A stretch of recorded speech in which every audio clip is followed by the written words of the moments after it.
I fixed my hair. You can't really see them, but I set the mood with red lights, and I'm gonna put on my glasses because I'm farsighted and I need them. Hello, and welcome back to another video. Today we are doing fanfiction readings. So I promised you guys last week that I would do a Totokiri this week. So that is what we are going to do. I found a couple ones. They actually have really long Totokiri fanfictions, so if you guys want to see something like that, then totally let me know and we could maybe read a longer one if you would like. Also leave your suggestions down in the comments of what ship you would like to see next. It could be from any fandom, Seven Deadly, My Hero, the Haikyuu, whatever. For Haikyuu though, I would say to do the ships that are in the first season because I have yet to meet Bokudo and Akashi and stuff like that, so I don't really want, like, I don't want any spoilers yet with that. But any fandom that you guys want, I'll totally read. Fairy Tail, Naruto, whatever you want. I hope you guys enjoyed this video. If you do, remember to give it a big ol' thumbs up. If you're new, you can subscribe and click the bell. That way you can get notified every single time I post a new video. I post on Tuesdays, Fridays, and Sundays. Sundays are our fanfiction reading days, as we are going to do today. And let's just get right into it, shall we? These are my new glasses. I kind of dig them, but I need them to see up close because I'm farsighted like my mama. Oh my god, I turned 20 in 20 days. Woo! Priya, your birthday's coming. Also, if this video is out a little bit late, I apologize. Oh, and for everyone who bought me stuff, I'm just drinking my coffee from my Razzle Dazzle mug. Rin, I'm wearing your sweatshirt you purchased for me. No letter came with the Razzle Dazzle mug, so whoever bought it for me, please let me know. I set the mood with my lights that I got from Josie, but I don't think you can see them a little bit. I don't think I can turn them up anymore. If I turn these off, then you can kind of see the red, but it's very bright outside. So, and I don't believe that this necklace came with a letter either. So, whoever gave me the Razzle Dazzle mug and the necklace, please let me know. I'm wearing, Shoto, I'm wearing the necklace you purchased for me. Thank you so much. But thank you guys so much. I still have all the gifts like laid out in front of me. I have to clean my room today, but anyway, let's just get into it. So I picked a pretty short one. It's just a one-shot. It's on Archive of Our Own. This is where I just prefer to read my fanfiction. It is by Junpiter Gentle. It's called Snuggled Struggle. It's a Totokiri fanfiction. It's 4,000 words. The summary is: the first time they tried to sleep in the same bed, Shoto Todoroki discovered his boyfriend starfishes across the entire bed unless adequately cuddled. This is a problem until it isn't. Shoto had spent the vast majority of his life not knowing what the word excited meant. If he asked to put a feeling into the word, he might have suggested, my sister cooking soba for dinner, or my dear old dad having to work late so I can do whatever I like in the evening, i.e. nothing. If this then drew the accusation that those things couldn't truly be described as exciting, he might have thought very, very hard and then mumbled something about watching All Might specials with his mother on Saturday mornings. But that had been so long ago he barely remembered the shows, let alone the warmth of his mother's arms or the feeling of getting to do something he wanted. Oh, Shoto. However, there was only one word for the feeling, like a caged cat rumbling deep inside of his belly as he waited for the clock to tick closer to an appropriate time to go to bed. And that was that. Shoto was excited. Kind of pathetic, really. Most people didn't get excited about going to bed. Me, Aizawa. Even Bakugo, whose early bedtime was legendary in the dorms, or Kaminari, who loved his bed as much as electricity loved him, accurately be described as excited about it. It was just a thing people did, an ordinary part of the day, nothing special. Well, nothing except for the fact that Shoto wasn't going to bed in his room. Oh. He was, for the first time, going to sleep in Kirishima's room, Ichiro's room. He didn't often have to remind himself to use Ichiro's first name anymore. It had been nearly 4 months since the young man with the kindest, brightest eyes and the kindest, brightest smile had blown Shoto's whole world apart by pretty much throwing his affection in Shoto's face on the last day before the winter holidays. By affection, of course, he meant a snowball that had gone slightly off the intended target of Sero, which had slammed into Shoto's nose so fast and hard that it had done what 1.5 years of hero course training and 10 years of Endeavor's training had failed to do, and it broke. An utterly mortified Kirishima had accompanied him to Recovery Girl's office, and in between the apologies and explanations, he stumbled out, I want to take you out to dinner. Oh my god, wait, this is so cute. It had later turned out that he meant to just offer to buy Shoto dinner to make up for breaking his nose. which was a very Kirishima way of apologizing, but the words had gotten tangled up with his real feelings and came out, well, that way. No one had ever wanted to take Shoto out to dinner before. Certainly not anyone as kind and good and bold and bright as Kirishima Ichiro. Certainly not someone Shoto had liked without even realizing it for so long. Well, the kissing was an unexpected bonus. He'd come back to UA after the Nessa, she's not here. Hold on, I have to figure out this word. I got it. After the requisite 2-day Christmas stint at the house of the #1 hero, not Shoto's home. It would never be Shoto's home. Home was a dorm full of 19 other loud, chaotic, wonderful future heroes. 2 teachers and a small child with unimaginable power. A rabbit and 3.5 cats? Okay, 2 cats and 3 kittens. Armed with the result of talking to his sister and doing a ton of research, and the knowledge that Shoto Todoroki had a boyfriend. He was really rather proud of himself for working that out so quickly, especially as if it had taken him so long to work out that he had friends. Me. Is this a butterfly? Are these friends? And now in March, the end of the 2nd year as heroes in training, and Todoroki Shoto still somehow had a boyfriend. The best boyfriend. Though of course he was biased. The best boyfriend who had pointed out at lunchtime that tomorrow night was the big party to celebrate surviving the whole of their 2nd year. And the day after that, they'd all be going home for spring break before a 3rd year. And so tonight would be their one and only chance to get to be alone together for a significant length of time. Specifically, their one and only chance to do something that they still hadn't quite got around to doing, and sleeping together. Just sleeping, despite the phrasing. For one thing, the dorm walls were thin and Bakugo was on one side and Shoji, with his many ears, was on the other. And for another thing that I can't say his sister's name. We're just gonna say Shoto's sister because I don't want to butcher her name. The one thing Shoto's sister had said that the topic had been, if you're not ready to have a proper conversation about sex, then you're not ready to have sex. And honestly, she had a point. Shoto had tried to imagine bringing up the topic properly with Ichiro and had backed out of his own daydream and embarrassment. Not ready indeed, but one day. So here he was, sitting in the common area and pretending to be watching the news with Midoriya and Ida, and actually watching the clock to see when it would be appropriate to follow Ichiro upstairs, and trying with all his might to suppress the squirming kitten of excitement in his gut. There wasn't even much of a reason to be so excited. Logically, all he was doing was exactly what he'd done a dozen of times before, because falling asleep around Ichiro was surprisingly easy. Coach trips were so much simpler now that he just dozed off, the travel sickness away, on his boyfriend's shoulder. But this was different. This was private. People wouldn't be able to see them or what they were doing, unlike on the coach or on the common room sofa or on the bench outside Recovery Girl's office, or that one time in the lunch hall. Maybe Shoto was falling asleep a little bit too easily these days. Whatever. This was special, and Shoto was not going to screw it up by turning up too early. His gradually mounting nerves were saved by Jiro of all people, who, just as the last segment of the news finished, stretched her arms above her head and announced, "Well, I'm shattered. I'll see you guys tomorrow." Shoto jumped at the opportunity. "I'm going to bed too," he told Midoriya and Ida, who nodded. "Sleep well," Ida offered, as he always did. "See you in the morning," Midoriya replied, most of his attention still on the TV. It's just the coverage of the Hasaikai group of members' court trial, but sparing enough to flash Shoto a quick grin. The climb to his room seemed to take no time at all, even though he deliberately took the stairs.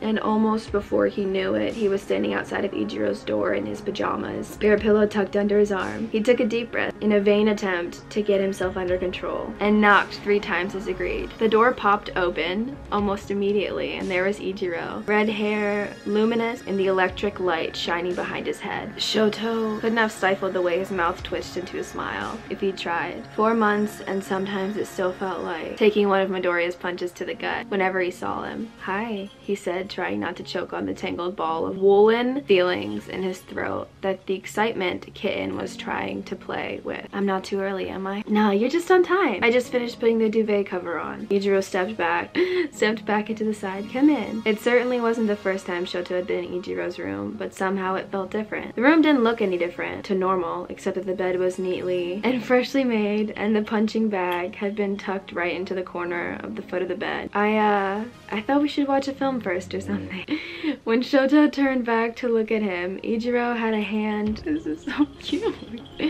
Ichiro had a hand to the back of his head in the endearing way he had. "Not gonna lie, I'm a bit nervous." "Sorry, just wanted a bit of time to get used to the idea, you know? Apparently the excitement kitten had mostly been a nerves kitten because all of a sudden it seems to fold up in on itself and start purring instead of the easy pacing it had been doing before. Relief felt like sinking into hot water after a long day of too much training. I'm nervous too, he admitted, because it was so easy to admit weakness to Ichiro. He would never use them against him, after all, and had a funny way of turning them into strengths. Ichiro's easy grin was even more reassuring than the knowledge that Shoto wasn't completely overreacting to something completely normal. You want to pick? Maybe something short? They settled on a single episode of anime they'd already watched once before, sitting shoulder to shoulder, leaning against the headboard with Ichiro's laptop whirring hot on their lap, on top of the covers. It was just as well that they had already known the story. Shoto found himself torn between the natural sleepiness he fell onto whenever he was tucked into the consistent warmth Ichiro provided, and the renewed wiggling of the kitten in his stomach. Ichiro absent-mindedly ran his fingers over the back of Shoto's, occasionally weaving them in between. His fingers, much like him, were shorter and sturdier than Shoto's, but when Shoto flipped his hand palm up, they slotted into the gaps perfectly. Another? Ichiro asked softly and then jolted. He'd been dozing off on Ichiro's shoulder, and the end credits were already running when that happened. He glanced from the laptop to Ichiro's expression. The patience and the kindness he found there was enough to make up his mind. Let's sleep, he said. Ichiro made it easy. He always did. Just closed the laptop lid, twisted to put it on the shelf above the headboard with the alarm clock. Okay, he said. Let's give it a go then.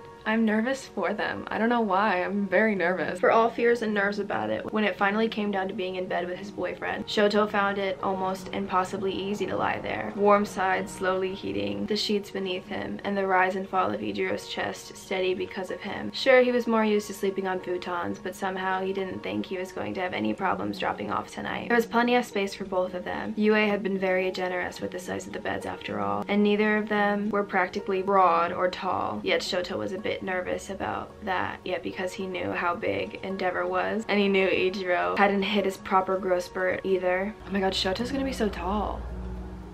Even so, they both lie on their sides facing each other. Ichiro wiggled forward and kissed Shoto's forehead. Good night, he said softly, and Shoto quite simply forgot how to breathe for about 15 seconds. If he was lucky, really lucky, the way Shoto never was, he'd get to keep doing this. He might even get to keep doing this for the rest of his life. He could even get kisses goodnight from his boyfriend for the rest of his life. The not being able to breathe felt rather more like not trying to cry all of a sudden. Ichiro noticed. Of course Ichiro noticed. Shoto? I'm okay, he mumbled, tilting his head down and trying to hide whatever expression he was doing because it probably wasn't matching what he was feeling. Just happy. Ichiro relaxed. Good, I'm happy too. He gripped hold of Shoto's hand a little tighter. I'm really happy you're here, Shoto. Oh my god, wait, this is getting mushy. I can't do mushy.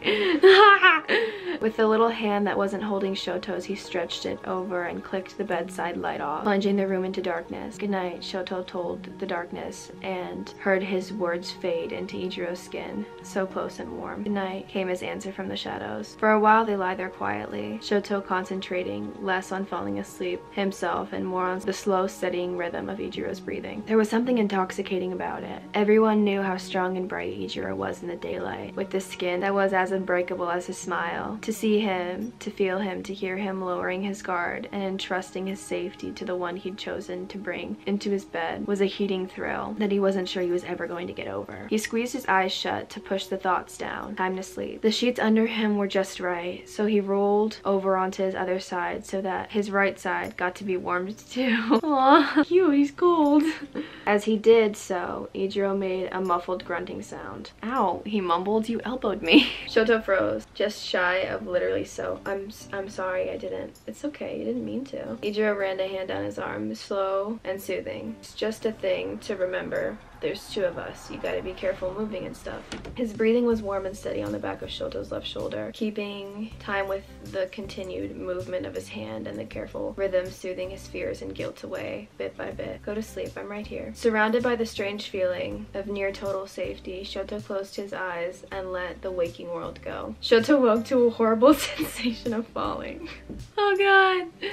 Well, technically, the falling bit had been in his dream, but the thing is that what actually woke him was the sudden impact of the ground. For a moment or two, Shoto lied there, sprawled under less than half of the covers. Ichiro snored contently on, not even aware of the fact that he'd taken over the whole of the bed that had been easily big enough for 2, not much more than a couple of hours before. His right hand was just over the edge of the bed by Shoto, whilst his left hand was flung up to flop against the headboard. His left foot was several inches off the mattress, pressed against the wall, and his right foot was somewhere under the bundled covers. Obviously, Shoto had been shuffled over as each of them moved in their sleep until he'd run out of space. But now what was he meant to do? Shoto frowned. He didn't want to go back to his own bed. Ijiro would be very upset if he thought Shoto didn't want to stay, and of course Shoto wanted to stay. But there was no room for him. How did one person take up so much room in such a big bed? You can do it. He could wake Ijiro up, but then Ijiro would realize that it was his fault, even if it wasn't really, because he couldn't exactly prevent himself from doing something in his sleep. And he'd be sad, and Shoto hated when Ijiro was sad. He'd probably also try to stay awake all night to make sure he didn't do it again, and then he'd be miserable tomorrow, and the party was tomorrow. No, this was up to Shoto to fix. He nudged at Ijiro's arm and was pleased when it moved. Ijiro's breathing hissed a little, but he didn't wait. A slightly harder nudge and there was almost room for Shoto to sit down, and bit by bit he poked at Ijiro's arm back towards his side and then quickly scrambled under the covers for himself and nestled in close. Ijiro fidgeted a bit, pushing his arm back against him, and Shoto frowned again. Was Ijiro going to intentionally or otherwise push him out of bed again? It was a gradual process, which was why Shoto hadn't exactly woken up the first time until it was too late. Just a little shift here and there, and then a wiggle there, and a stretch of an arm or a leg, and the whole process repeated over the course of about an hour until Ijiro's starfish was back, and Shoto's mattress space was gone, with the extent of the one foot he'd slipped off the mattress, and he very nearly followed. Well, this wouldn't do it all. He thought for a moment, with Ijiro spread out like this, there was actually a lot of space on the mattress, but he'd end up lying on his boyfriend's arm and leg, and that wouldn't go well. So somehow he had to find a way to keep the starfish that was his boyfriend from knocking him onto the floor again whilst not waking him up. Then he had an idea. He rolled onto his side and hooked one of his legs over the top of Ijiro's flung out one, and then he gripped hold of Ijiro's arms, not letting them go, and when his boyfriend tried to wiggle into a bit more space, to his pleasure, it worked. So he took one foot further and plastered himself tight to Ijiro, wrapping both arms around his chest and twining their legs together so neither of them could move without each other. This was cuddling. Oh, Shoto.